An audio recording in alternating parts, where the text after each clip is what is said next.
ಭಾಷೆಗ ಕಳೆದ 3.5 ದಶಕದಿಂದ ಉತ್ತರ ಕನ್ನಡ ಜಿಲ್ಲೆಯ ಪತ್ರಿಕೋದ್ಯಮದಲ್ಲಿ ಕಾರ್ಯ ಮಾಡ್ತಾ ಜೊತೆಗೆ ಸಾಹಿತ್ಯ ಕ್ಷೇತ್ರದಲ್ಲೂ ನನ್ನ ಕೆಲಸವನ್ನು ಮಾಡ್ತಾ ಇದ್ದೆ. ನನ್ನ ಸಮಾನ ಮನಸ್ಕರಾದಂತಹ ಧರಣೇಂದ್ರ ಕುರ್ಕುರಿಯವರ ಸಂಪರ್ಕದ ಮೇಲೆ ಸಾಹಿತ್ಯದ ಬಗ್ಗೆ ಇನ್ನಷ್ಟು ಕೆಲಸಗಳನ್ನು ಮಾಡಲಿಕ್ಕೆ ಸಾಧ್ಯ ಆಯಿತು. ಪ್ರಸ್ತುತ ನಾನು ಜನಮಾಧ್ಯಮ ಪತ್ರಿಕೆಯ ಪ್ರಧಾನ ಸಂಪಾದಕರಾಗಿ ಕೆಲಸ ಮಾಡ್ತಾ ಇದ್ದೇನೆ. ಚಂದ್ರಮ ಜಾಲತಾಣದ ವೆಬ್ಸೈಟ್ಗೆ ನಾನು ಪ್ರೊಫೆಸರ್ ಧರಣೇಂದ್ರ ಕುರ್ಕುರಿಯವರ ಸಂದರ್ಶನವನ್ನು ಮಾಡೋದಕ್ಕೆ ನನಗೆ ಅವಕಾಶ ಬಂತು. ಅದಕ್ಕೆ ನಾನು ಅವರಿಗೆ ಧನ್ಯವಾದ ಹೇಳ್ತೇನೆ ಮತ್ತು ಇದು ನನ್ನ ಸುಕೃತ ಅಂತ ನಾನು ಭಾವಿಸ್ತೇನೆ. ಯಾಕೆ ಅಂತಂದರೆ ಪ್ರೊಫೆಸರ್ ಧರಣೇಂದ್ರ ಕುರ್ಕುರಿಯವರು ಕರ್ನಾಟಕ ಮಾತ್ರ ಅಲ್ಲ, ನಮ್ಮ ದೇಶದ ಒಂದು ಪ್ರಖ್ಯಾತ ಸಾಹಿತಿಗಳಲ್ಲಿ ಒಬ್ಬರು. ಕನ್ನಡದಿಂದ ಹಿಂದಿಗೆ ಮತ್ತು ಹಿಂದಿಯಿಂದ ಕನ್ನಡಕ್ಕೆ ಅನುವಾದ ಮಾಡಿ ರಾಷ್ಟ್ರೀಯ ಪ್ರಶಸ್ತಿಯನ್ನು ಸಹ ಗಳಿಸಿಕೊಂಡವರು. ಮೂಲತಃ ಅವರು ಕವಿಯಾಗಿದ್ದವರು. ಅವರು ಕವಿಯಾಗಿ ಗುರುತಿಸಿಕೊಂಡವರು. ಅವರು ಧಾರವಾಡ ಜಿಲ್ಲೆಯ ಮುಗುದದಿಂದ ತಮ್ಮ ಜೀವನವನ್ನು ಮುಗುದದಲ್ಲಿ ಅವರು ತಮ್ಮ ಜೀವನವನ್ನು ಆರಂಭ ಮಾಡಿದರು. ಅಂದರೆ ಮುಗುದ ಅವರು ಹುಟ್ಟುವರು. ಆನಂತರ ಅವರು ನಮ್ಮ ಉತ್ತರ ಕನ್ನಡ ಜಿಲ್ಲೆಗೆ ಬಂದು ಈಗ ನೆಲೆಸಿದ್ದಾರೆ. ಅವರನ್ನು ನಾನು ಚಂದ್ರಮ ಜಾಲತಾಣಕ್ಕೆ ಸಂದರ್ಶನ ಮಾಡ್ತೇನೆ. ನಮಸ್ಕಾರ ಪ್ರೊಫೆಸರ್ ಧರಣೇಂದ್ರ ಕುರ್ಕುರಿ ಅವರೇ. ನಮಸ್ಕಾರ ಅಶೋಕ್. ತಮ್ಮನ್ನ ಚಂದ್ರಮ ಜಾಲತಾಣಕ್ಕೆ ಸಂದರ್ಶನ ಮಾಡೋದಕ್ಕೆ ನಾನು ನನ್ನ ಸುಕೃತ ಅಂತ ಭಾವಿಸಿದ್ದೇನೆ. ತಾವು ಕನ್ನಡದ ವಿಶಿಷ್ಟ ಕವಿಯಾಗಿದ್ದೀರಿ ಮತ್ತು 9 ಕವನ ಸಂಕಲನಗಳನ್ನು ಪ್ರಕಟ ಮಾಡಿದ್ದೀರಿ. ಅದಲ್ಲದೆ ತಮ್ಮ ಅನುವಾದ ಸಾಹಿತ್ಯದ ಮೂಲಕವಾಗಿ ಹಿಂದಿಯಿಂದ ಕನ್ನಡಕ್ಕೆ ಮತ್ತು ಕನ್ನಡದಿಂದ ಹಿಂದಿಗೆ ಅನುವಾದ ಮಾಡಿಕೊಟ್ಟು ಈ ನಾಡಿಗೆ ಉಪಕಾರವನ್ನು ಮಾಡಿದ್ದೀರಿ. ಅನೇಕ ಪ್ರಶಸ್ತಿಗಳಿಂದ ತಾವು ಸನ್ಮಾನಿಸಲ್ಪಟ್ಟಿದ್ದೀರಿ. ಆ ಹಿನ್ನೆಲೆಯಲ್ಲಿ ತಮ್ಮನ್ನು ಸಂದರ್ಶನ ಮಾಡೋದು ಕೂಡ ನನಗೆ ಒಂದು ಹೆಮ್ಮೆ ಅಂತ ಭಾವಿಸಿದ್ದೇನೆ. ಆರಂಭದಲ್ಲಿ ತಮ್ಮ ಪರಿಚಯವನ್ನು ನಮ್ಮ ವೀಕ್ಷಕರಿಗೆ ಮಾಡಿಕೊಡ್ಬೇಕು ಅಂತ ಹೇಳ್ತಿರ್ಬೋದು. ನನ್ನ ಪರಿಚಯ ಅಂತ ಏನು ಬಹಳ ಮಹತ್ವದ ವ್ಯಕ್ತಿ ಅಂತ ನಾನೇನು ಅಂದ್ಕೊಂಡಿಲ್ಲ. ನಾನು ಹುಟ್ಟಿದ್ದು ಒಂದು ಸಣ್ಣ ಹಳ್ಳಿ, ಧಾರವಾಡದಿಂದ 10 ಕಿಲೋಮೀಟರ್ ದೂರ ಹಳ್ಳಿ ಇರೋದು. ರೈತಾಪಿ ಕುಟುಂಬದಲ್ಲೇ ನಾನು ಹುಟ್ಟಿದವ. ನನಗೊಂದಿಷ್ಟು ಜಮೀನು ಇತ್ತಲ್ಲೇ. ನಮ್ಮ ತಂದೆ ಕಡೆಯಿಂದ ಇದ್ದಂಥ ಜಮೀನು ನನ್ನ ದತ್ತಕ ತಾಯಿ ಅಂದರೆ ನನ್ನ ತಾಯಿ ಆ ಆಸ್ತಿ ನನಗೆ ಬಂತು. ಅದು ಎರಡೂ ಇತ್ತಲ್ಲ. ನಾನು ಹಿರಿಮಗ. ಪೂರ್ಣ ನಾನು ನನ್ನ ರೈತಾಪಿ ಕೆಲಸ ಮಾಡ್ತಾನೆ ನಾನು ಓದ್ತಾ ಬೆಳೆದೆ ಅಲ್ಲೇ. ರೈತಾಪಿ ಕೆಲಸ ಅಂತ ಬರೀ ಆಳು ಹಚ್ಚಿ ಮಾಡಿಸೋದಲ್ಲ, ಅಥವಾ ಹೋಗಿ ಮ್ಯಾರಿ ಮೇಲೆ ನಿಂತ್ಕೊಂಡು ಸುಮ್ಮನೆ ಸೊಂಟದ ಮೇಲೆ ಕೈ ಇಟ್ಕೊಂಡು ನಿಂತು ಕೆಲಸ ಮಾಡಿದ್ದಲ್ಲ. ನಾನು ಸ್ವತಃ ದುಡ್ದಮ್ಮ. ಎಷ್ಟರ ಮಟ್ಟಿಗೆ ಅಂತಂದ್ರೆ ನಾನು ಹಗಲಿ ಕಾಲೇಜಿಗೆ ಬರೋದು, ರಾತ್ರಿ ಒಂದೊಂದ್ಸಲ ರಾತ್ರಿ ಗಳೆ ಹೊಡೆದೀನಿ, ರಾತ್ರಿ ಹೊಂದೊಳಗಿನ ಕೆಲಸ ಮಾಡೀನಿ. ಕಾರಣ ಅಂದ್ರೆ ನಮ್ಮ ತಮ್ಮಂದ್ರಿಗೆ ನನಗೆ 25 ವರ್ಷದ ಅಂತರ. ಅವರು ಇನ್ನೂ ಹುಟ್ಟಿರ್ಲಿಲ್ಲ. ಆ ಹಂತದಲ್ಲೇ ನಾನು ವಯಸ್ಸಿಗೆ ಬಂದವ. ಹಂಗಾಗಿ ನನಗೆ ದುಡಿಯೋದು ಅನಿವಾರ್ಯ ಆಯಿತು. ದುಡಿತಾನೆ ನನಗೆ ಸಾಹಿತ್ಯದಲ್ಲಿ ಆಸಕ್ತಿ ಮೂಡಿತ್ತು. ಸಾಹಿತ್ಯದಲ್ಲಿ ಆಸಕ್ತಿ ಮೂಡೋದಕ್ಕೆ ಇನ್ನೊಂದು ಕಾರಣ ಹೇಳ್ತೇನೆ. ಅಲ್ಲೇ ಬೇಂದ್ರೆ ಅವರು 1932ನೇ ಇಸ್ವಿಯಲ್ಲೇ ಮುಗದದಲ್ಲೇ ಸ್ಥಾನ ಪದ್ಧತಿಯಲ್ಲಿದ್ದವರು. ಅವರು ಒಂದು ಕವಿತೆ ನರಬಲಿ ಅಂತನ್ನುವಂತಹ ಕವಿತೆಯ ಕಾರಣದಿಂದ ಬ್ರಿಟಿಷರು ಅವರು ತಮ್ಮ ವಿರುದ್ಧ ಬರದಾರ ಇದನ್ನಂತ ಅಂದುಕೊಂಡು ಅವರನ್ನು ಒಯ್ದು ಹಿಂಡಲ್ಗ ಜೈಲಿಗೆ ಹಾಕ್ತಾರೆ, ಬೆಳಗಾವ್ ಹತ್ರ. ಆ ನಂತರ ಯಾರೋ ಅವರಿಗೆ ಬ್ರಿಟಿಷರಿಗೆ ಧಾರವಾಡ ಕಲೆಕ್ಟರ್ಗೆ ಆ ಮಾತು ತಿಳಿಸಿ ಹೇಳ್ತಾರ. ಅವರನ್ನ ಜೈಲಿಗೆ ಹಾಕಿದ್ದು ತಪ್ಪದು. ಅವರು ಮತ್ತೆ ತಮ್ಮ ಮನಸ್ಸು ಬದಲು ಮಾಡಿ ಮುಗದಲ್ಲಿ ತಂದು ಅವರನ್ನ ಸ್ಥಾನ ಪದ್ಧತಿಯಲ್ಲಿ ಇಡ್ತಾರೆ. ಅವಾಗ ನಮ್ಮ ಅಜ್ಜ, ನಮ್ಮ ತಾಯಿ ತಂದೆ ಅವರು ಸಮಾನ ವಯಸ್ಕರು, ಒಳ್ಳೆಯ ಆತ್ಮೀಯರಾಗಿ ಇದ್ದವ್ರು ಅಲ್ಲಿ 2 ವರ್ಷ. ಆ ಮನೆ ಇವತ್ತಿಗೂ ಇದೆ. ಅದನ್ನ ಆಕಾಶವಾಣಿಯವರು, ಪರ್ವತಿಕರ್ ಅಂತೇಳಿ ಆಕಾಶವಾಣಿ ನಿರ್ದೇಶಕರು, ಕೇಂದ್ರ ನಿರ್ದೇಶಕರು ಅದನ್ನೊಂದು ಸ್ಮಾರಕ ಯಾಕೆ ಮಾಡಬಾರ್ದು ಅಂತ ಅನ್ನೋ ದಿಕ್ಕಿನಲ್ಲಿ ಕೂಡ ವಿಚಾರ ಮಾಡಿದ್ದಾರೆ. ಅವರ ಒಡನಾಟದಲ್ಲಿದ್ದಂತ ಜನ ಇದ್ದಾರಲ್ಲ, ಅವರನ್ನ ನಾನು ನೋಡೇನಿ. ಅವ್ರನ್ನ ಎಲ್ಲರನ್ನೂ ಕಟ್ಕೊಂಡವ್ರು ಭಜನಿ ಮೇಳ ಅವರು ತಾವು ಹಗಲಿಗೆ ಬರೆದ ಕವಿತೆಗಳನ್ನೆಲ್ಲ ರಾತ್ರಿ ಸಂಜೆ ಎಲ್ಲರೂ ಕೂಡೋದು ಅವ್ರ ಎದುರಿಗೆ ಹಾಡೋದು ಇಂಥದ್ದೆಲ್ಲ ಮಾಡ್ತಿದ್ರಂತ ಅವರು. ಆ ಕಲ್ಚರು ನಾನು ಸ್ವಲ್ಪ ಬೆಳೆದು ಬರೋ ಅಷ್ಟೊತ್ತಿಗೆ ಆ ಕಲ್ಚರ್ ಇನ್ನೂ ಜೀವಂತ ಇತ್ತು. ಅಲ್ಲಿ ದೊಡ್ಡಾಟ ಮಾಡ್ತಿದ್ರು, ಸಂಖ್ಯಾ ಬಾಳೆ ಆಟ ಆಡ್ತಿದ್ವು.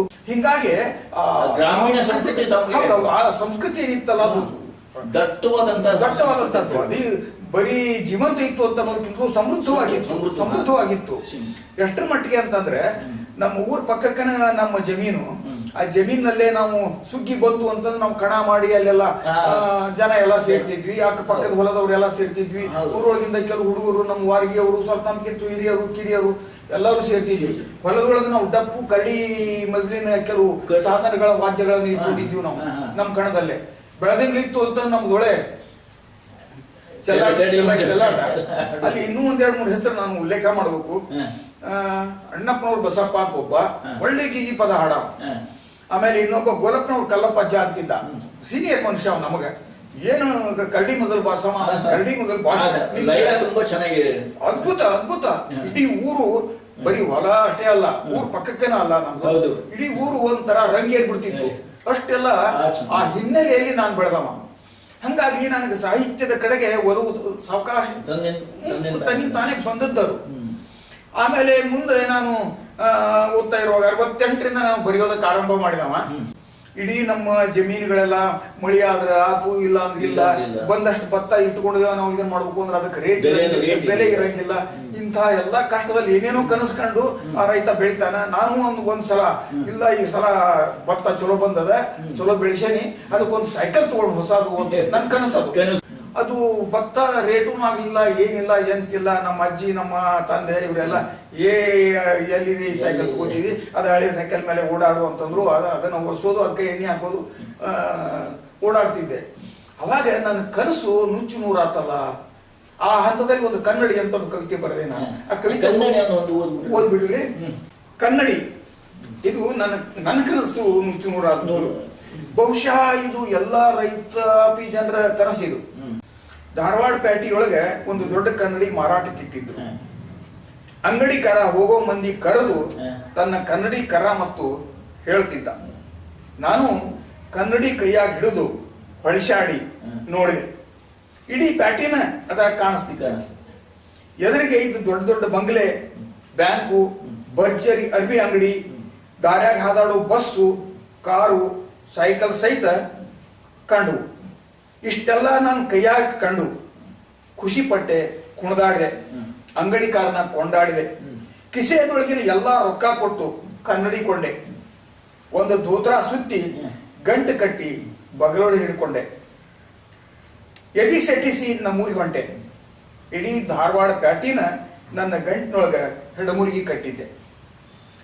ಮನೆಗೆ ಬಂದು ನಿಲ್ಲೋ ಪುರ್ಸೊತ್ತಿಲ್ದ ನಾ ಕೊಂಡ ಕನ್ನಡಿ ಕತಿ ನನ್ನ ಹೆಂಡತಿಗೆ ಹೇಳಿದೆ. ಊರೆಲ್ಲ ನೋಡ್ಲಂತ ಗಂಟು ಬಿಚ್ಚಿ ಬಾಗಲ್ದಾಗಿಟ್ಟೆ. ಎಷ್ಟ ಹೊಳಸಾಡ್ ನೋಡಿದ್ರು ಒಂದು ಬಂಗ್ಲೆ ಕಾಣ್ಲಿಲ್ಲ, ಬ್ಯಾಂಕು, ಬಸ್ಸು, ಕಾರು, ಸೈಕಲ್ ಸಹಿತ ಕಾಣ್ಲಿಲ್ಲ, ಭರ್ಜರಿ ಅಂಗಡಿ ಕಾಣ್ಲಿಲ್ಲ.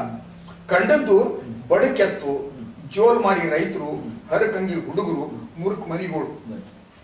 ಅವನವನ ಅಂತ ಸಿಟ್ಟು ಎತ್ತಿ ಕನ್ನಡಿ ಒಗದ್ರ ಒಡದು 100 ಚೂರು. ಎಲ್ಲಾ ಚೂರ್ನೊಳಗು ಜೋಲ್ ಮಾರಿ, ಹರಕಂಗಿ, ಮುರುಕ್ ಮನಿಗಳು, ಹರಕಂಗಿ, ಮುರುಕ್ ಮನಿ ಗೋಳು. ಇವತ್ತಿಗೂ ಕೂಡ ಈ ಕವಿತೆ ರಿಲೆವೆಂಟ್ ಅಂತ ಅನಿಸುತ್ತೆ ನನಗೆ. ರೈತ ದೇಶದ ಬೆನ್ನೆಲುಬು ಅಂತ ಹೇಳ್ಕೊತಾನೆ. ಬೆನ್ನೆಲುಬು ಬೆನ್ನೆಲುಬು ರೈತ ದೇಶದ ಬೆನ್ನೆಲುಬು ಅನ್ಕೋತ. ಆ ಬಗ್ಗೆನೆ ಒಂದು ನನ್ನ ಸಣ್ಣ ಪದ್ಯ ಇದು. ಅನ್ನದಾತ ನೀನಂತ ಬಣ್ಣದ ಮಾತು ಹೇಳಿ ಬದುಕಿಗೆ ಬೆಂಕಿ ಹೆಚ್ಚಾರೋ. ಅನ್ನದಾತ ನೀನಂತ ಬಣ್ಣದ ಮಾತು ಹೇಳಿ ಬದುಕಿಗೆ ಬೆಂಕಿ ಹೆಚ್ಚಾರೋ, ಬದುಕಿಗೆ ಬೆಂಕಿ ಹೆಚ್ಚಾರೋ, ಆ ಝಳಕ ಕನಸೆಲ್ಲ ಕಾದು ಕೆಂಪು ಕೆಂಪು. ತುಂಬಾ ಚೆನ್ನಾಗಿ ಇದರ ಅನುಭವ ಇದೆ. ಅದ್ರ ಕೊನೆ ಮುಕ್ತಾಯ ಏನಾಗ್ತದೆ ಅಂದ್ರೆ, ಕೆಂಪಾದ ಕನಸೆಲ್ಲ ಕಿಡಿಯಾಗಿ ಸಿಡದಾವೋ, ಕೆಂಪಾದ ಕನಸೆಲ್ಲ ಕಿಡಿಯಾಗಿ ಸಿಡದಾವೋ, ಬೆಂಕಿ ಇಟ್ಟವರೆಲ್ಲ ಬೆದರ್ಯಾರೋ. ಯಾಕ ರೈತನ ಬದುಕಿಗೆ ಬೆಂಕಿ ಇಟ್ಟವರೆಲ್ಲರೂ ಬೆಂಕಿ ಇಟ್ಟವ್ರನೆ. ಬೆಂಕಿ ಇಟ್ಟವರೆಲ್ಲ ಬೆದರ್ಯಾರೋ, ಬೆಳಕಾಗಿ ಹೊಸ ಕಾಲ ಬಂತು ನಾಡಾಗ. ಅಂದ್ರೆ ಹೊಸ ಕಾಲ ಅನ್ನುವಂತ ಕನಸು 1980ರಲ್ಲಿ ನರಗುಂದದಲ್ಲಿ ಆದಂತ ಕೇಳಿರ್ಬೇಕು.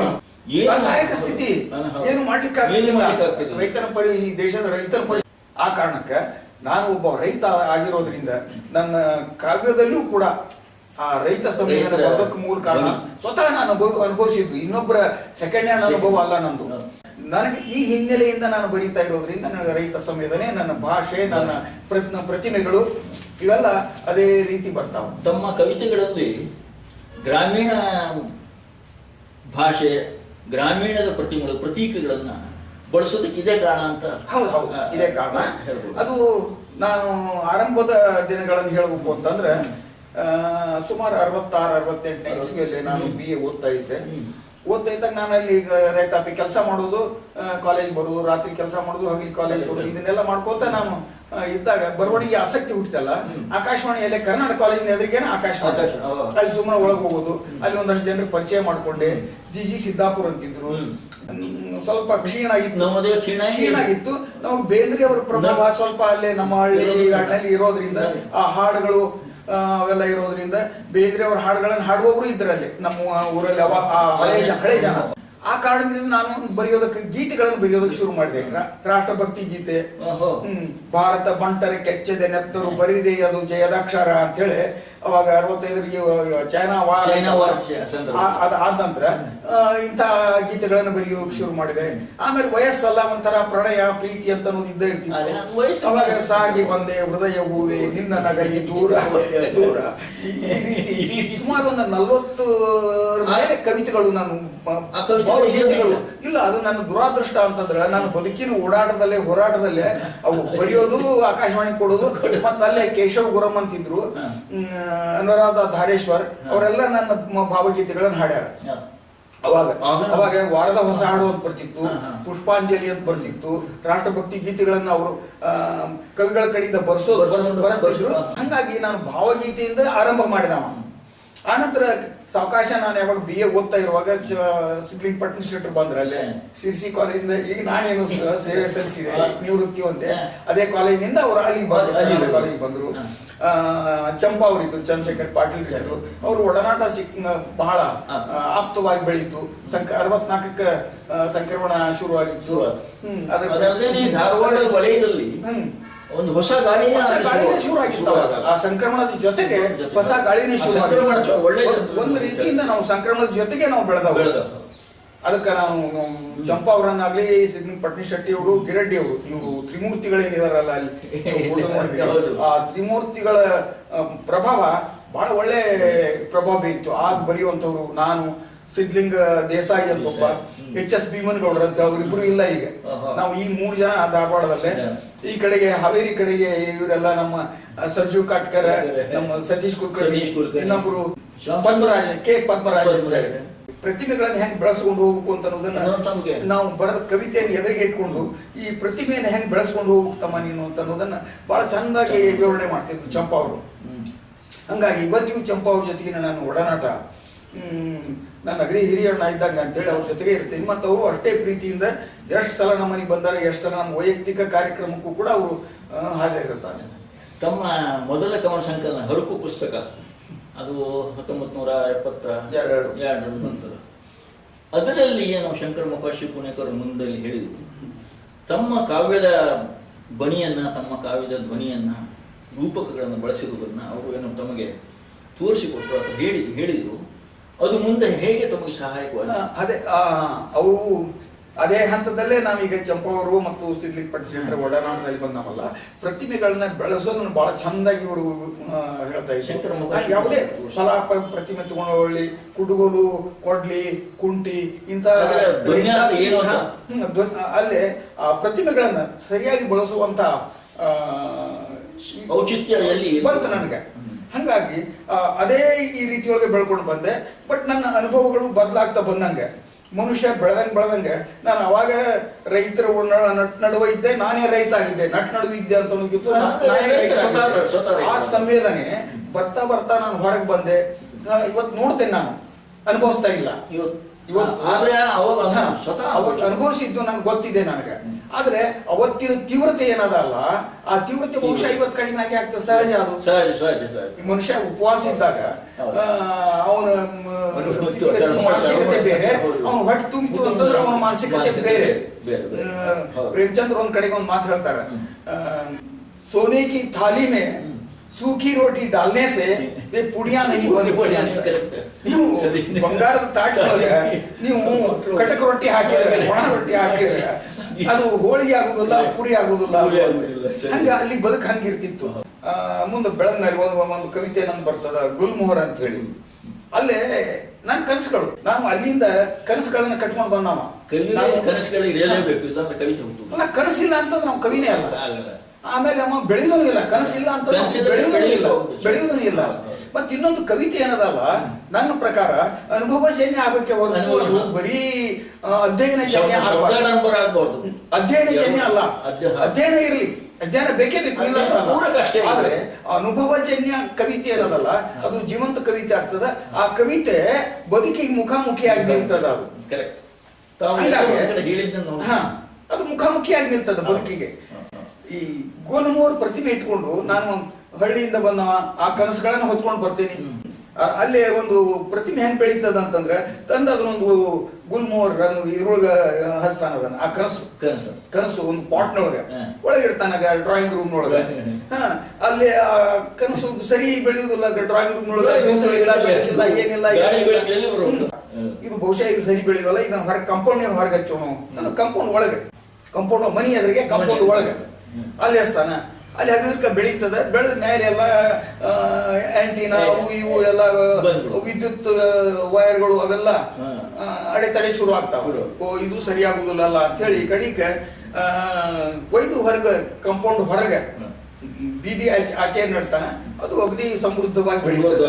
ಅಂದ್ರೆ ಕನಸು ಸಾರ್ವಜನಿಕವಾದಾಗ ಅದು ಸರಿ ಬೆಳೀತದ. ನೀವು ಬರೀ ಎಲ್ಲಿವರೆಗೆ ನಂದು ನಂದು ಅಂತ ಅನ್ಕೋತ ಇರ್ತೀರಿ, ಸ್ವಾರ್ಥ ಭಾವನೆಯಿಂದ ಇರ್ತೀರಿ, ಅಲ್ಲಿವರೆಗೆ ಏನು ನೀವು ಸಾಧಿಸ್ಲಿಕ್ಕೆ ಆಗುದಿಲ್ಲ, ದೊಡ್ಡ ಕೆಲಸ ಆಗುದಿಲ್ಲ. ಅದನ್ನೇ ಅದೇ ನಿಮ್ಮ ಕನಸನ್ನ ಅದನ್ನ ಸಾರ್ವಜನಿಕ ಕನಸು ಮಾಡ್ಕೊಂಡ್ರಿ ಅಂತಂದ್ರೆ ದೊಡ್ಡ ಕೆಲಸ ನಿಮಗೆ ನಿಮ್ಗೆ ಆತ್ಮತೃಪ್ತಿ ಇರ್ತದ. ತಮ್ಮ ಹರಕು ಪುಸ್ತಕದಲ್ಲಿ ಈ ತಾವು ಬೆಳೆದ ರೀತಿಯನ್ನ ಮತ್ತು ತಾವು ಹಳ್ಳಿಯ ನೋಡಿದ ರೀತಿಯನ್ನ ತೀರು ಅನ್ನುವಂತ ಒಂದು ಕವಿತೆಯಲ್ಲಿ ಹೇಳಿದ್ರಿ, ಮತ್ತೆ ತಾವು ಬೆಳೆದ ರೀತಿಯನ್ನ ನಿಚ್ಚಣಿಕೆ ಎನ್ನುವ ಕವಿತೆಯಲ್ಲಿ ಹೇಳಿದ್ರಿ. ಹೌದು. ಈ ಎರಡೂ ಅನುಭವಜನ್ಯವಾದ್ದು ತಾವು ಏನು ಹೇಳ್ತೀರಿ, ಅನುಭವಜನ್ಯವಾಗಿ ಬಂದಿದ್ದು ಅಂತ.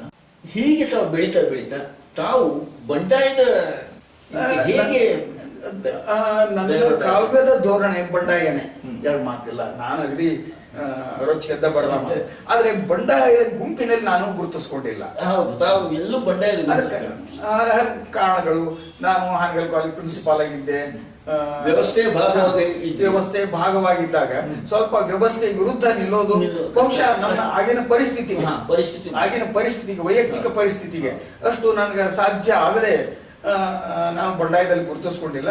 ಬಟ್ ಬಂಡಾಯದವರಿಗಿಂತಲೂ ನಂದು ಇನ್ನೂ ಪ್ರಖರವಾದಂತಹ ಕವಿತೆಗಳಿದಾವ. ಆ ನಂತರ ಸಾವಕಾಶವಾಗಿ ತಾವು ಸ್ವಲ್ಪ ಮೃದು ಧೋರಣೆಯನ್ನ ತಾಳುವ ಸಾಧ್ಯ ಹೇಗೆ ಆಯ್ತು ಅಂತ. ಯಾಕಂದ್ರೆ ಅದು ಮೂಲ ಇದರಿಂದ ಬದಲಾವಣೆ ಹೇಗಾಗುವಂತ ಇಲ್ಲ, ಬದಲಾವಣೆ ಅಂತ ಏನಲ್ಲ. ಇನ್ನೂ ಒಂದು ನಕ್ಷತ್ರ ನೀವು ಕಂಡ್ರು ಅದು ಕಿಡಿ ಆಗ್ತದ. ಪ್ರತಿಮೆಗಳು ನನ್ನ ಕಾವ್ಯದಲ್ಲಿ ಬರ್ತಾವ. ಉದಾಹರಣೆಗೆ ಅದೇ ನಕ್ಷತ್ರ ಅಂತ ಹೇಳಿದ್ನಲ್ಲ, ಶಬ್ದವಾಯಿತು ನಕ್ಷತ್ರ ಕವಿತೆ ಅದ. ಆ ನಕ್ಷತ್ರ ಕಿಡಿಯಾಗಿ ಬೀಳ್ತದ. ಅದು ಇವತ್ತಿನ ಪರಿಸ್ಥಿತಿಯನ್ನು ನೋಡಿ ಶಬ್ದ ಕಿಡಿ ಆಗ್ತದ. ಅದು ಯಾವ ನಕ್ಷತ್ರ ಅದು ರೀತಿನ ಸ್ವಲ್ಪ ರೀತಿ ಸಾಫ್ಟ್ ಆಗಿರ್ಬೋದು. ಈಗ ಹೇಳುವಾಗ ಗೆಡ್ಡಿ ಮೇಲೆ ಹೊಡೆದ ಮಗನ ಕೆಲಸ ಮಾಡ್ತೀವಿ ಅನ್ನೋದು ಬೇರೆ, ಸರಿಯಾಗಿ ಕೆಲಸ ಮಾಡುವಂತ ಅನ್ನೋದು ಬೇರೆ, ದಯವಿಟ್ಟು ಸರಿಯಾಗಿ ಕೆಲಸ ಮಾಡಪ್ಪ ಅಂತ ಅನ್ನೋದು ಬೇರೆ. ಆ ಟೋನ್ ಅದಲ್ಲ, ಟೋನ್ ಸ್ವಲ್ಪ ಬದಲಾಗ್ಯದ ನಂದು ಅಷ್ಟೇ ಬಿಟ್ರೆ. ಆದ್ರೆ ಉದ್ದೇಶ, ನನ್ನ ಧೋರಣೆ ಗಟ್ಟಿ ಅದೇ, ಎರಡು ಮಾತೇ ಇಲ್ಲ ಅದರಲ್ಲಿ. ತಮ್ಮದು ಕುಂಚ ಮತ್ತು ಬಣ್ಣ ಇದು ಕೊನೆಯ ಸಂಕಲನ, ಇದು ಬರುವಾಗಲೂ ಹಾಗೇನೆ. ಅದು ಹೆಚ್ಚು ಕಲರ್ಫುಲ್ ಆಗಿ ಜೀವನದ ದೃಷ್ಟಿಕೋನಗಳನ್ನು ಕಂಡುಬರ್ತದೆ. ಹೀಗಾಗೋದಕ್ಕೆ ಉತ್ತರ ಕನ್ನಡ ಜಿಲ್ಲೆಗೆ, ತಾವು ಧಾರವಾಡದ ಉತ್ತರ ಕನ್ನಡ ಜಿಲ್ಲೆಗೆ ಬಂದ ನಂತರ ಈ ಭಾವನೆಗಳು. ಹೌದೌದು, ಇಲ್ಲಿ ಬಂದ್ಮೇಲೆ ಇಲ್ಲಿಯ ಪ್ರಕೃತಿ ಸೌಂದರ್ಯ ಪ್ರಭಾವ ಬೇರೆ ಇರ್ತದೆ. ಅಲ್ಲೇ ಕುಂಚ ಮತ್ತು ಬಣ್ಣ ಅಂದ್ರೆ ಅಲ್ಲ, ಆ ಕವಿತೆಯಲ್ಲಿ ಕಟ್ಟಡಗಳಿಗೆ ಬಣ್ಣ. ನಾನು ಊರು ಕಪ್ಪು ಚಿತ್ರ ನಮ್ಮ ಊರಿಂದು ಕಪ್ಪು ಚಿತ್ರ ನೋಡ್ತಾನ ಕವಿ. ಹ್ಮ್. ಬಣ್ಣದ ಚಿತ್ರ ಬಣ್ಣದ ಅಲ್ಲ, ಚಿತ್ರ ಬಣ್ಣದ ಇಲ್ಲ. ಚಿತ್ರ ಅಲ್ಲ. ಹೌದು. ಹಂಗಾಗಿ ಇದಕ್ಕೆ ಬಣ್ಣ ಯಾಕೆ ನಾ ತುಂಬಾರದು ಅಂತ ನನ್ನ ಪ್ರಯತ್ನ. ನನ್ನ ಪ್ರಯತ್ನ. ನಾನು ನಿಜವಾಗ್ಲೂ ನನ್ನ ಊರಿಗೆ ನಾನು ಏನಾದ್ರು ಸಲ್ಲಿಸ್ಬೇಕಲ್ಲ, ಇಲ್ಲಿ ಕಪ್ಪು ಚಿತ್ರ ಇಲ್ಲಿ ಏನೋ ಹಿಂಗದ, ಇದನ್ನ ಸರಿಪಡಿಸ್ಬೇಕಲ್ಲ ಅಂತ ಅನ್ನುವಂಥದ್ದು ಕವಿಗಳ ಒಂದು ಆಶಯ. ಮುಗುದಿನಿಂದ ನಗರಕ್ಕೆ ಬಂದ ಮೇಲೆ ಈ ಸಾಹಿತ್ಯದ ಏನು ವ್ಯವಸ್ಥೆ, ಸಾಹಿತ್ಯದ ವಾತಾವರಣ ಏನಿತ್ತು. ಬೇಂದ್ರೆ ಅವ್ರು ನಮ್ಮ ಊರಲ್ಲಿ ಇದ್ರಲ್ಲ, ನಮ್ಮ ಊರಾಗ ಬಹಳ ಒಡನಾಟ ಆಗೋದು. ಮನೆಗೆ ಒಡನಾಟ ಜಾಸ್ತಿ ಇದ್ದದ್ರಿಂದ ನಮ್ಮ ಅಜ್ಜಿ ಅವ್ರಿಗೆ ಬೆಣ್ಣಿ ಕೊಟ್ಟು ಕಳಿಸ್ತಿದ್ಲು. ಬಿಂದ್ರಿ ಮಾಸ್ತರ್ ಅಂತ ಇದ್ರು. ಬಿಂದ್ರಿ ಮಾಸ್ತರ್ ಬೆಣ್ಣಿ ಕೊಟ್ಟು ನೀನು ಸಾಲಿಗೆ ಹೋಗುವಂತ ಅವ್ರಿಗೆ ಬೆಣ್ಣಿ ಕೊಟ್ಟು ನಾನು ಒಂದು ಚಮಚ ಸಕ್ಕರೆ ತಿಂದು ನಾನು ಹೈಸ್ಕೂಲ್ ಓಡಿ ಹೋಗ್ತಿದ್ದೆ. ಆ ಹಂತದಲ್ಲೇ ನನಗೆ ಅವರು ಬರವಣಿಗೆ ಅದು ಹೈಸ್ಕೂಲು. ನಾನು ಹಳ್ಳಿಯಿಂದ ಬಂದವ, ಸ್ವಲ್ಪ ದನ ಕಾಕೋತ ಇದ್ದು ಎಲ್ಲ ಮಾಡ್ಕೋತ, ದನ ಕಾಯುವುದನ್ನ ಬಹಳ ನಮಗೆ ಶ್ರೇಷ್ಠವಾದ ನಾನು ಬಂದವ. ಅವ್ರು ಒಡನಾಟದವ್ರೆಲ್ಲ ನನಗೆ ಪ್ರೀತಿಯಿಂದ ಕೇಳ್ತಿದ್ರು. ಬೇಂದ್ರೆ ಅವರು ಕಾಲ್ಗೇರಿ ಸಂಕಪ್ಪ ಹಂಗದಾನು, ಶಾನ್ವಾಡ ಆಮೇಲೆ ಅಲ್ಲಿ ಧಾರವಾಡದಲ್ಲಿ ಒಂದ್ ಕಡೆಗೆ ಬೇಂದ್ರೆ ಅವರು, ಇನ್ನೊಂದ್ ಕಡೆಗೆ ಆನಂದ ಕಂದ್ರು, ಹುಬ್ಬಳ್ಳಿಯಲ್ಲಿ ಪ್ರಹ್ಲಾದ್ ನರೇಗಲ್ರು, ಗಂಗಪ್ಪ ಅವ್ರೆಲ್ಲರ ಸಹವಾಸದಲ್ಲಿ ಬಂದೆ ನಾನು. ನನಗೆ ಬರವಣಿಗೆ ಆಸಕ್ತಿ ಇರೋದ್ರಿಂದ ಹೇಳಿದ್ರಲ್ಲ ನಾವು ಲೈಕ್ ಮೈಂಡೆಡ್ಸ್, ಸಮಾನ ಮನಸ್ಕರು ಅಂತ ಹೇಳಿ ಅಂತವ್ರನ್ನ ಹುಡುಕೊಂಡು ಹೋಗ್ತಿದ್ದೆ ನಾನು. ನನಗೆ ಆನಂದ ಕಂದ್ರ ಪರಿಚಯ ಶ್ರೀನಿವಾಸ್ ಆಚಾರ್ಯ ಗಲಗಲಿ ಅಂತ ಒಬ್ರು ಇದ್ರು. ಅವರ ಸಮಕಾಲೀನರು. ಅವರು ನನ್ನ ಪರಿಚಯ ಆಗಿ ಅವ್ರ ಮನೆಗೆ ಕರ್ಕೊಂಡು ಹೋಗೋರು. ಅವರು ನನ್ಗೆ ಕೊಟ್ಟದ್ದೊಂದು ಪ್ರೀತಿಯ ಕಾಣಿಕೆ ಭಾರತ ಕಥಾ ಮಂಜರಿ ಆನಂದ ಕಂದ್ರ ಕೊಟ್ಟದ್ದು. ಇವತ್ತಿಗೂ ನನ್ನ ಹತ್ರ ನನ್ನ ಪ್ರೀತಿಯ ಕಾದಿಟ್ಕೊಂಡೇನಿ. ಮತ್ ನನ್ನ 2ನೇ ಕವನ ಸಂಗ್ರಹ ನೀರಾಗ ಕುಂತೆ ನೆನ್ಕೊಂತ ಅವರೇ ಬಿಡುಗಡೆ ಮಾಡಿದ್ರು. ಅದು ಆನಂತರ ಚಂಪಾ ಅವರು, ಪಟ್ಟ ಶೆಟ್ರು ಬಹಳ ಅಗದಿ ಗಟ್ಟಿ ನಿಂತು ನವೋದಯದಿಂದ ನವ್ಯಕ್ಕೆ ಎರಡು ಜನರೇಷನ್ ಜೊತೆಗಿದೆ ನಾನು. ಅಂದ್ರೆ ಇಡೀ ತಮ್ಮ ಸಾಹಿತ್ಯ ನೋಡಿದ್ರೆ ಸುವರ್ಣ ಮಾಧ್ಯಮ. ಈಗ ಕಡಿಮೆ ಅವ್ರಿಗೆ ಅಂತಾರಲ್ಲ ಸುವರ್ಣ ಮಾಧ್ಯಮ ಅಂತಾರಲ್ಲ, ಹಂಗೆ ನನ್ನ ದಾರಿನ ಏನಾಯ್ತು ಸುವರ್ಣ ಮಾಧ್ಯಮದ ದಾರಿ ಆಯ್ತು. ಅವ್ರ ಜೊತೆಗೆ ಒಡನಾಟ, ಇವ್ರ ಜೊತೆಗೆ ಒಡನಾಟ. ಕಂಬಾರ್ ಅವರು ನಾವು ಇಲ್ಲಿ ಶಿರ್ಸಿಯಲ್ಲಿ ಸಾಹಿತ್ಯ ಸಮ್ಮೇಳನ ಆದಾಗ 82ನೇ ಇಸ್ವಿಯಲ್ಲಿ ಅವರು ಹಾಡಿದ್ರು, ನಾನು ಹಾಡಿದ್ದೆ. ಅಗದಿ ಪ್ರಭಾವಶಾಲಿ ಅವು ನೆಪ್ಪ ಇರಲೆಪ್ಪ ನಿಮ್ಮ ಡಪ್ಪ ಇಡದ ಹೇಳ್ತೇನೆ, ಉಪ್ಪರಿಗೆ ಮ್ಯಾಲಿನವರ ಸಪ್ಪಾಳ, ಕದ್ದ ತಿಂದ ಕೊಬ್ಬಿದ ಮಂದಿ ದರ್ಪಿಲೆ ತುಳಿತಾರೋ, ಬುಡಕ ಬಿದ್ದವರು ಹಪ್ಪಳ ಅಂತ ಬರದೆ. ಅವಾಗ ಇದು ಡಪ್ಪಿನಾಟದ್ದು ಡಪ್ಪಿನ ಅದೇ ನಾ ಹೇಳಿದ್ನಲ್ಲ, ನಮ್ಮ ಹೊಲದಲ್ಲಿ ನಮ್ಮ ಕಣದಲ್ಲೇ ನಾವೆಲ್ಲ ಡಪ್ಪು ಇವನ್ನೆಲ್ಲ ಕರಡಿ ವಾದ್ಯಗಳನ್ನೆಲ್ಲ ಇಟ್ಟುಕೊಂಡು ನಾವು ರಾತ್ರಿ ನಾವು ರಂಗೇರಿಗೆ ಏರ್ಬಿಡ್ತಿತ್ತು. ನಿಜವಾಗ್ಲೂ ಆ ಕೆಲವು ದಿನಗಳೇನಿದಾವಲ್ಲ, ಅವ್ರು ಒಂದಷ್ಟು ಜನ ಇದ್ರು, ಹಳ್ಳಿ ಜನ, ಮತ್ತೆ ಎಡಗೆ ಹೆಬ್ಬೆಟ್ಟವ್ರ ಪಾಪ ಅವರು ಮಾಡಿದ ಸಾಧನೆ, ಅವ್ರ ಅವಾಗಿನ ಇದನ್ನ ನೋಡಿದ್ರೆ ನನಗೆ ಏನು ನಮ್ಮ ಊರಿಗೆ ನನಗೇನು ಕೊಡಕ್ಕಾಗ್ಲಿಲ್ಲಪ್ಪ. ಜಾನಪದ ಹಿನ್ನೆಲೆಯನ್ನು ಬಳಸ್ಕೊಂಡು ನಾವು ಬೆಳೆದ್ವಿ. ಆದ್ರೆ ಅದನ್ನ ಉಳಿಸೋದಕ್ಕೆ ಬೆಳೆಸೋದಕ್ಕೆ ನನಗೆ ಆಗ್ಲಿಲ್ಲಲ್ಲ ಅಂತನ್ನುವಂತ ವಿಚಾರ ನನಗಿದೆ. ತಾವು ಕನ್ನಡವನ್ನ ತುಂಬಾ ಆಳವಾಗಿ, ತುಂಬಾ ಚೆನ್ನಾಗಿ ಅಧ್ಯಯನ ಮಾಡಿ ಅಥವಾ ಅದರಲ್ಲೇ ಕೆಲಸವನ್ನು ಮಾಡಿದ ನಂತರ ಹಿಂದಿಗೆ ತಾವು ಬದಲಾವಣೆ ಆದವು. ಹಿಂದಿಯಿಂದ ಕನ್ನಡಕ್ಕೆ, ಕನ್ನಡದಿಂದ ಹಿಂದಿಗೆ ಅನುವಾದವನ್ನು ಕೂಡ ಮಾಡಿದ್ವಿ. ಈ ಸಂದರ್ಭದಲ್ಲಿ ನಮಗೆ 2 ಭಾಷೆಗಳ ಏನು ಸಂಪರ್ಕ ಬಂತು, ಅದು ಹೇಗೆ ಅನುಕೂಲ ಆಯ್ತು? ಕನ್ನಡ ಹೇಗೆ ಅನುಕೂಲ ಆಯ್ತು, ಹಿಂದಿ ಹೇಗೆ? ಅದು ಏನಾಯ್ತು ಅಂತಂದ್ರೆ, ನಾನು ಹಿಂದಿಯನ್ನ ಮೇಜರ್ ಆಗಿ ಮುಖ್ಯ ವಿಷಯ ಆಗಿ ತಗೊಂಡೆ ನಾನು BA-ಗೆ. ಕಾರಣ ಅಂತಂದ್ರೆ ನನಗೆ ಆರ್ಥಿಕ ಸ್ವಲ್ಪ ತೊಂದರೆಯಲ್ಲೇ ನಾನು ಓದ್ದವ. ಅದೇ ಹೇಳಿದ್ನಲ್ಲ, ಹೊಸ ಸೈಕಲ್ ತಗೊಳಕ್ ಆಗ್ಲಿಲ್ಲ, ಹಳೆ ಸೈಕಲ್ 3 ಸೈಕಲ್ ಮೇಲೆ ಓಡಾಡಿದೆ ಅಂತ ಹೇಳಿ. ನನಗೆ ಸ್ಕಾಲರ್ಶಿಪ್ ಇತ್ತು ಅವಾಗ, ಗವರ್ಮೆಂಟ್ ಆಫ್ ಇಂಡಿಯಾದ್ದು. ನಾನು ಹಿಂದಿ ಮುಖ್ಯ ವಿಷಯ ತಗೊಂಡು ನಾನು ಸ್ಕಾಲರ್ಶಿಪ್ ಪಡ್ಕೊಳ್ಳೋದಕ್ಕೆ ನಾನು ಹಿಂದಿ ಮುಖ್ಯ ವಿಷಯ ತಗೊಂಡವ. ಅದ್ರ ನಂತರ ಪಟ್ನ ಶೆಟ್ರು 1 ವರ್ಷ ನಮ್ಗೆ ಕಲಿಸಿದ್ರು. ಅವ್ರ ಟೀಚಿಂಗು, ಅವ್ರ ಸ್ಟೈಲು ಎಲ್ಲ ನೋಡಿ, ಅವ್ರ ಭಾಷೆ ಅದನ್ನೆಲ್ಲ ನೋಡಿ ನಾನು ಹಿಂದಿ ಪ್ರೊಫೆಸರ್ ಆಗಬೇಕು ಅಂತ ನನಗೆ ಇದು ಬಂದದ್ದು, ಕನಸು ಬಂದದ್ದು ಗಟ್ಟಿ. ಅವ್ರು ನೋಡಿ ಅದ್ರೊಳಗೆ 2 ಮಾತೇ ಇಲ್ಲ. ಮತ್ ಬಹಳಷ್ಟು ಜನ ಇವತ್ತು ನನಗೆ ಹೇಳ್ತಾರೆ, ನೀವು ಮಾತಾಡಿದ್ರೆ ಪಟ್ನ ಶೆಟ್ರಂಗ ಮಾತಾಡ್ತೀನಿ ಅಂತ ಹೇಳಿ. ಅವ್ರು ನೋಡಿ ನಾನು ಹಿಂದಿ ಪ್ರೊಫೆಸರ್ ಆಗ್ಬೇಕು ಅಂತ ಕನಸ್ಕೊಂಡೆ. ಸ್ಕಾಲರ್ಶಿಪ್ನ ಸಲುವಾಗಿ ನಾನು ಹಿಂದಿ ತಗೊಂಡೆ. ಮುಂದೆ ಬಂದು ಹಿಂದಿ MA ಮಾಡಿದೆ. ಹಿಂದಿ ಮಾಡಿದ ಮೇಲೆ ಹಿಂದಿ ಬಗ್ಗೆ ನನಗೆ ಆಸಕ್ತಿ ಹುಟ್ಟಿತು. ನಾನು ಓದ್ತಾ ಇರುವಾಗ ನಿರಾಲ ಅವ್ರ ಕವಿತೆಗಳನ್ನ ಒಳ್ಳೊಳ್ಳೆ ಸಾಹಿತ್ಯ ಕವಿತೆಗಳನ್ನು ಓದಿದೆ. ಬಚ್ಚನ್ರ ಕವಿತೆಗಳು, ರಾಮಾವತಾರ್ ತ್ಯಾಗಿ ಕವಿತೆಗಳನ್ನ ನಾನು ಓದಿದೆ. ಅವ್ರು ಒಂದ್ ಕಡೆಗೆ ಬರೀತಾರೆ, ಮೇರಿ ಆಂಖೋं को नम ही रहने दो, मुझको थोड़ा सा गम ही सहने दो, जीवन की आंखें पहुंच सके कोई ऐसा आंचल हो तो मुझको ला दो. ಇನ್ನೊಂದ್ ಕಡೆಗೆ ನೀರಜ್ರ ಇವು ಕವಿತೆಗಳು, ಚಲ್ ರೇ ಚಲ್ ಮುಸಾಫಿರ್ ಚಲ್ ಜಬ್ ತಕ್ ಸಾಸ್ ಚಲೆ, ಅಂದ್ರೆ ಹೆದರ್ಕೋಬೇಡ ನೀನು ಅಧೀರ್ನಾಗ್ಬೇಡ ಅಂತ. इसको भी अपनाता चल उसको भी अपनाता चल, राही है हम सब एक राह के, सब पर प्यार लुटाता चल, चल रहे चल मुसाफिर चल. ನೀರಜದ ಇನ್ನೊಂದು ಕವಿತೆ ಬರ್ತದ, ದುಃಖಕ್ಕೆ ಸಾಥಿ ಮಿಲೆ ಹಜಾರೋं ही, लेकिन दुख में साथ निभाने वाला कोई नहीं मिला. ಚಂದ. जब तक रही बहार उम्र की बगिया में, जो भी आया द्वार चांद लेकर आया, पर जिस दिन झड़ गई गुलाबों की पंखुरी, मेरे आंसू मुझे तक आते शर्माया. ತಮಗೆ ಬಹಳ ಪ್ರಭಾವ ಬೀರಿದು. ಹಂಗಾಗಿ ನೋಡೋಣ ಗಾಡಿ ಇವನ್ನ ಅಂತೇಳಿ ನಾನು ಸಾವಕಾಶ ಅನುವಾದದ ಕಡೆಗೆ ಅದನ್ನು ನೋಡಿದೆ. ನಾನು ಪ್ರಿನ್ಸಿಪಾಲ್ ಆಗಿದ್ದಾಗ ಒಂದು ಕಾದಂಬರಿ BA ಟೆಕ್ಸ್ಟ್ ಬುಕ್ ಆಗಿತ್ತು, ಪರ್ಯಟನ್ ಅಂತ ಹೇಳಿ, BV ವೈಕುಂಠರಾಜು ಅವ್ರದ್ದು. ಅವ್ರ ಜೊತೆಗೆ ಮಾತಾಡಿದಿಗೆ ಅನುವಾದ ಮಾಡ್ತೇನ್ರಿ ಅಂತಂದಾಗ, ಮಾಡ್ರಿ ಮಾರ್ಯಾರ, ಆದ್ರೆ ಪಬ್ಲಿಷರ್ ನೋಡ್ಕೊಳ್ರಿ ಬದ್ಲ ಅಂದ್ರೆ ಅವರು. ಪ್ರೇಮಚಂದ್ರ ಕೆಲವು ಕಥೆಗಳನ್ನ ಪತ್ರಿಕೆ ಪ್ರಪಂಚದಲ್ಲಿ, ವಿಶೇಷವಾಗಿ ಪ್ರಪಂಚದಲ್ಲಿ, ಪಾಟೀಲ್ ಪುಟ್ಟಪ್ಪರನ್ನ ನಾನು ನೆನೆಸ್ಬೇಕು. ನನ್ನ ಬದುಕಿನಲ್ಲಿ ಒಂದು ಮಹತ್ವದ ಘಟ್ಟ ಕೊಟ್ಟವ್ರು ಅವರು.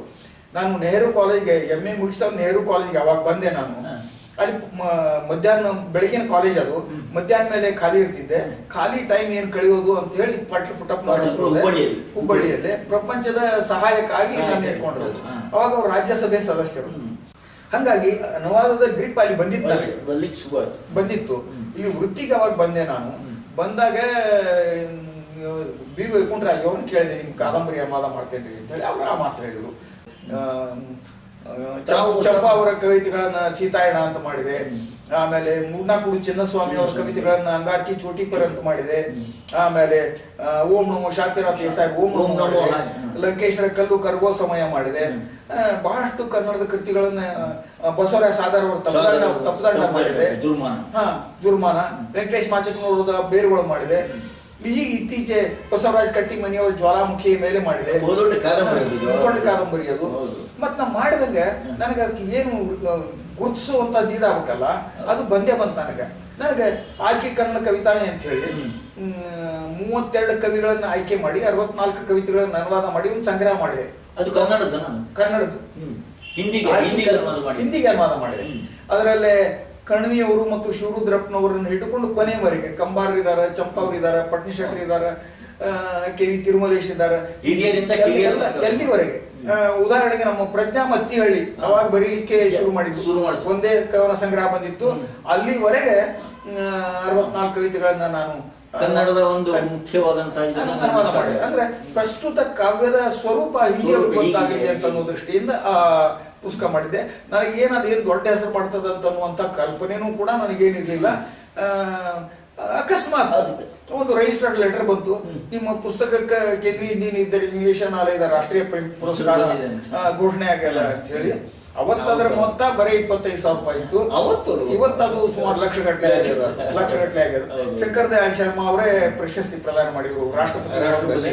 ನಿಜವಾಗ್ಲೂ ಅದು ಒಳ್ಳೆ ನನಗೆ ಉತ್ಸಾಹ. ತಮ್ಮ ಜೀವಮಾನದ ಸಾಧನೆ ಗುರ್ತಿಸಿದ್ರಲ್ಲ ಉತ್ತರ ಭಾರತದಲ್ಲಿ ಗುರ್ತಿಸಿದಕ್ಕೆ ಅದು. ಹೌದೌದು. ಆ ನಂತರ ಏನ್ ಸಾಕಷ್ಟು ಬಂದು ಬಿಡ್ರಿ, ಭಾರತೀಯ ಅನುವಾದ ಪರಿಷತ್ತಿಂದು ಮನೆ ಬಂತು, ಅನುವಾದ ಶ್ರೀ ಅಂತ ಬಂತು. ಮತ್ತು ಕರ್ನಾಟಕದಲ್ಲೂ ಕೂಡ ಕುವೆಂಪು ಭಾಷಾ ಭಾರತಿದು ಗೌರವ ಪ್ರಶಸ್ತಿ ಬಂತು, ಸಾಹಿತ್ಯ ಅಕಾಡೆಮಿದು ಅನುವಾದ ಶ್ರೀ ಪ್ರಶಸ್ತಿ ಬಂತು. ಆಮೇಲೆ ಸಾಹಿತ್ಯ ಪರಿಷತ್ತಿಂದು ಚೌಂಡರಾಯ ಪ್ರಶಸ್ತಿ. ಅವೆಲ್ಲ ಪ್ರಶಸ್ತಿಗಳು ಲೆಕ್ಕಕ್ಕೆ ಅದು ಬೇರೆ ಬಿಡ್ರಿ. ಅದರಿಂದ ಅಷ್ಟೇ ಬಿಟ್ರೆ ನನಗ ಈ ಗುರುತಿಸ್ಲಿ, ನನಗೇನು ಕಿರೀಟ ಆಗ್ಲಿ ಅಂತ ಅನ್ನುವಂತ ಯಾವ ಇದಕ್ಕೂ ನಾವು ಹೋಗ್ಲಿಲ್ಲ. ಮತ್ ಯಾವ ಬಾಜಾ ಭಜನ್ಗೂ ನನ್ನ ಕೈ ಒಳಗೆ ಹಿಡಿಲಿಲ್ಲ, ಗಿಮಿಕ್ಸ್ ಅನ್ನು ಹಿಡಿಲಿಲ್ಲ. ನಿಮ್ಗೆ ಉದಾಹರಣೆಗೆ 96ಕ್ಕೆ ನಿಮ್ಗ ರೆಕಮೆಂಡ್ ಮಾಡ್ಯಾರ ರಾಜ್ಯೋತ್ಸವ ಪ್ರಶಸ್ತಿಗೆ ಅಂತ ಹೇಳಿ 96ಕ್ಕೆ ಪತ್ರ ಹಾಕಿದ್ರೆ ಇನ್ನೂ ಕಾದಿಟ್ಟೇನೆ.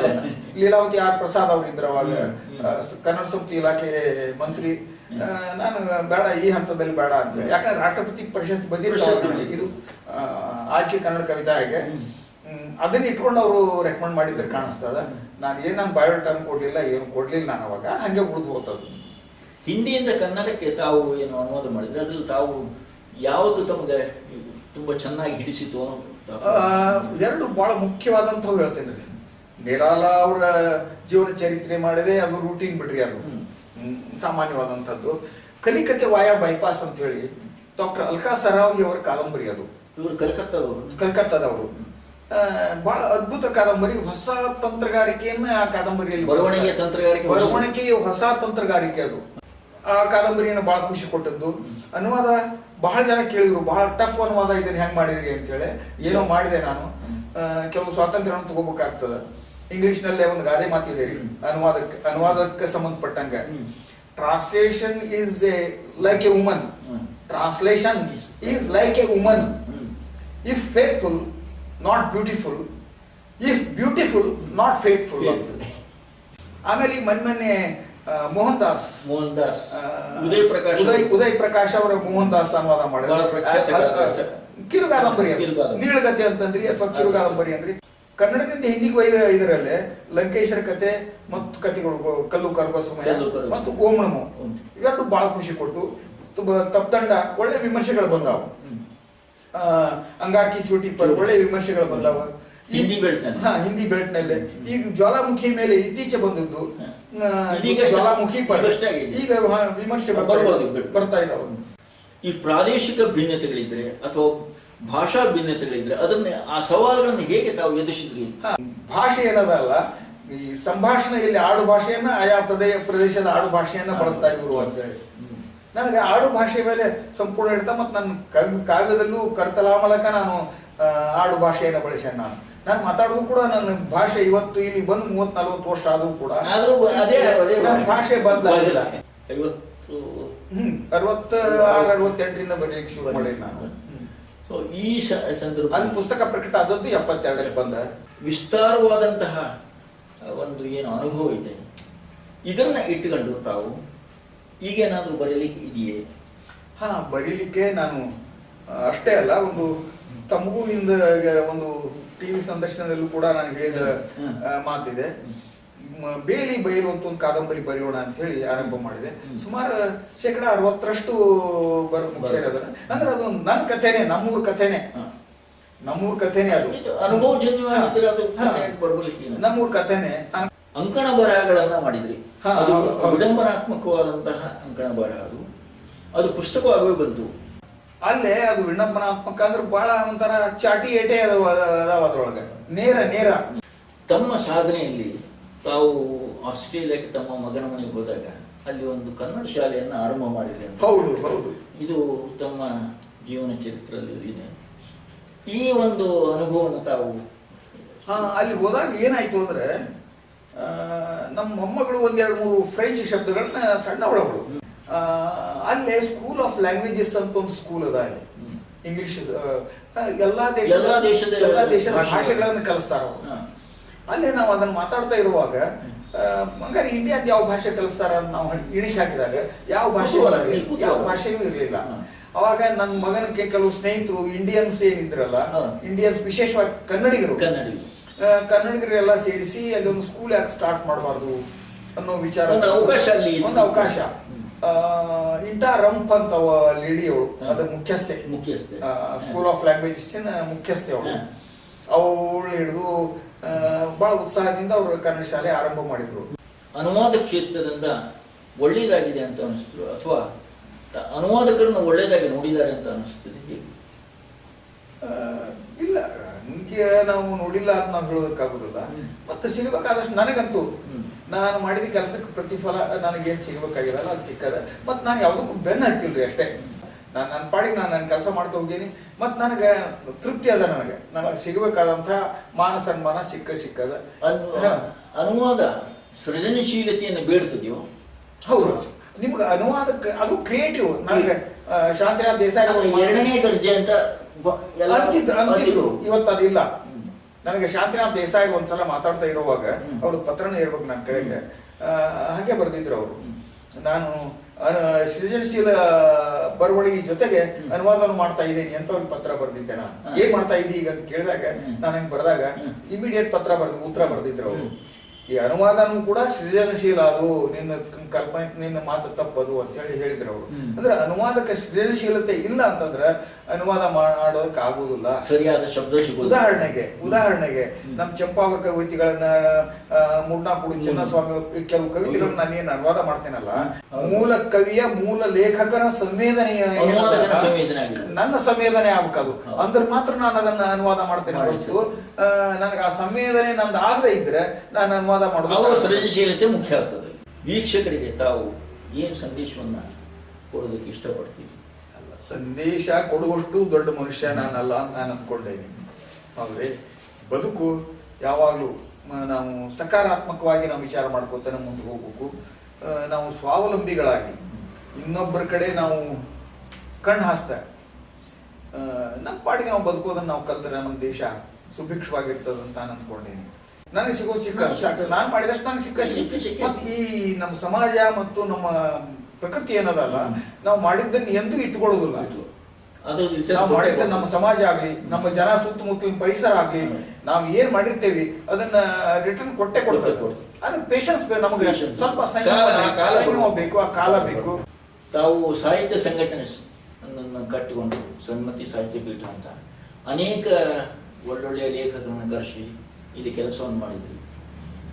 ಅದ್ರ ಮೇಲೆ ಒಂದು ಸ್ವಲ್ಪ ಅದಕ್ಕೆ ಕಾರಣ ಅಂದ್ರೆ ನನಗೆ ಇಲ್ಲೇ ಸ್ಥಳೀಯವಾಗಿ ಒಳ್ಳೆ ಪ್ರತಿಭಾಶಾಲಿಗಳಿದ್ದಾರೆ. ಇಲ್ಲಿ ನಾನು ಹಾನಗಲ್ಲಿಂದ ವರ್ಗಾವಣೆ ಹೊಂದಿ ಇಲ್ಲಿ ಬಂದಾಗ 30-35 ವರ್ಷದ ಹಿಂದೆ ಬಂದಾಗ ನಾನು ಇಲ್ಲಿ ನೋಡಿದೆ ಬಹಳ ವಿದ್ವತ್ತಿರುವಂತವ್ರು. ಅವ್ರಿಗೆ ಸಿಗಬೇಕಾದ ಪ್ರೋತ್ಸಾಹ ಸಿಗಬೇಕಾದ ಪ್ರಚಾರ ಸಿಗಬೇಕು, ಮತ್ತು ಆ ಪ್ರತಿಭೆಗಳು ಬೆಳಿಬೇಕು. ಹಂಗೆ ಇಲ್ಲೊಂದು ವೇದಿಕೆ ನಿರ್ಮಾಣ ಮಾಡೋಣ ಅಂತ ಹೇಳಿ ಸನ್ಮತಿ ಸಾಹಿತ್ಯ ಪೀಠ ಹುಟ್ಟಾಕ್ತೇನೆ ನಾನು. ಮತ್ತೆ ಅದಕ್ಕೆ ಎಲ್ಲರ ಸಹಕಾರ ಸಿಕ್ಕ, ಮತ್ತೆ ಎಲ್ಲರೂ ಚಂಪಾವರಂತೂ ಮೇಲಿಂದ BR ಲಕ್ಷ್ಮಣರಾವ್ ಬಂದಾರ, ಕಂಬಾರ್ ಅವ್ರು ಬಂದಾರ, ನಾ ಮುಗಸಾಲೆ ಬಂದಾರ, ಬಹಳ ಜನ ದೊಡ್ಡ ದೊಡ್ಡ ಡುಂಡಿರಾಯ್ ಬಂದಾರ, MS ನರಸಿಂಹಮೂರ್ತಿ ಬಂದಾರ. ಪ್ರೊಫೆಸರ್ ಧರಣೇಂದ್ರ ಕುರ್ಕುರಿ ಅವರ ಸಂದರ್ಶನದಲ್ಲಿ ಅವರು ನವೋದಯ, ನವ್ಯ, ಬಂಡಾಯ ಹೀಗೆ ಸಾಹಿತ್ಯ ಯಾನದಲ್ಲಿ ಭಾಗಿಯಾಗಿ ಬಂದದ್ದನ್ನು ನೋಡಿದ್ವಿ. ಅವರು ಸಾಧನೆಯನ್ನು ಕೂಡ ಅವರ ಮಾತಿನಲ್ಲಿ ಹೇಳಿಕೊಂಡಿದ್ರು. ನಾವು ಕೂಡ ಅವರು ಸರ್ಕಾರ ಅವ್ರ ಸಾಧನೆಯನ್ನು ಗುರುತಿಸಿ, ಸಂಘ ಸಂಸ್ಥೆಗಳ ಸಾಧನೆಯನ್ನು ಗುರುತಿಸಿ ಸನ್ಮಾನ ಮಾಡಿದ್ದನ್ನು ಕೂಡ ನಾವು ನೋಡಿದ್ವಿ.